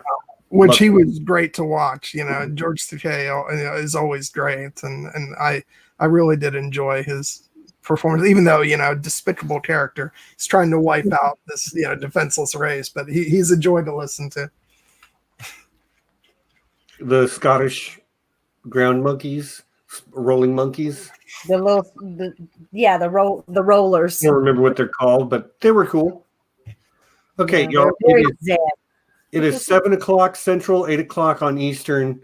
That means we're basically here at the end. Feel free in the chat to bring up anything we haven't talked about yet. John, Nessie, if you've got something else, now is the time. My final thought is just that the show has set itself up to be, it's deeper than I anticipated, and it's set itself up to continue to dig deeper and deeper and deeper. So, Yeah, it's like I feel like if I have, we've talked a lot about the first season, but if it feels like I'm holding back so much, it's just because the show gets so much deeper and more complex, and there's so many story elements brought up that I'm holding myself from breaking loose talking about all that stuff. But I really enjoy this first season. Like I said, it sort of brought me back to Star Wars in a big way at a time when I had spent a lot of years obsessed primarily with Lord of the Rings, and moving away from Star Wars. I watched this and I was immediately filled with all those feels of being a kid again and getting excited about Jedi and Sith and all that stuff. So yeah, the first season of this was a big winner for me, and I'm just looking so forward to pressing ahead with you guys. And I'm so excited that you guys are enjoying it. Yeah, it's always nice when your friends like the things you like. Yeah. Yeah, I was really surprised that I liked it as much as I did. Yes and no, I guess, because knowing that it was more of like a kid show. But that being aside, I've got past that really quickly. It's really, I just like the way that it broadens the scope of everything between episode 2 and episode 3. It just broadens the entire Star Wars universe for us. We get so many more characters, we get so much more backstory, we have a lot more like meat on the bone, so to speak, to what the story that they're trying to tell in the prequels is. And I'm really, really looking forward to just getting more and more. I mean, more information for me is a good thing, no matter, and I'm appreciative of it.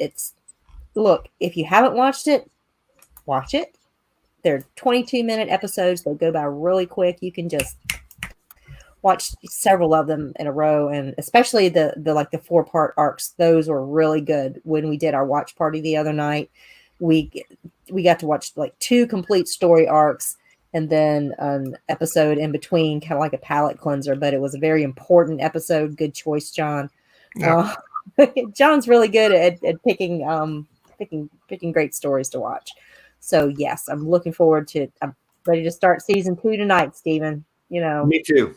Yep. And actually, I know we're kind of wrapping up, but it's something that I did sort of neglect to do. We mentioned D. Bradley Baker, but I do want to take a minute to sort of run through this fantastic cast. Obviously, Ashley Eckstein as Ahsoka, she has done something absolutely incredible, and she's become such an important staple of sort of Star Wars fandom at large. And I just love for what she's brought. And Ahsoka really was one of she was the first female lead, like Jedi lead.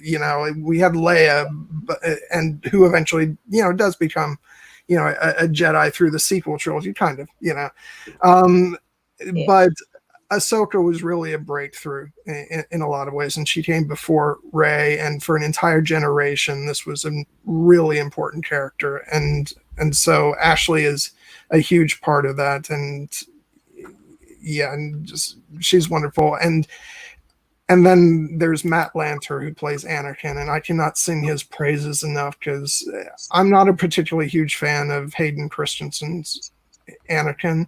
I appreciate his performance more after seeing what Clone Wars does with the character, but Matt Lanter really just brought Anakin to life for me, and I love his character so much in this.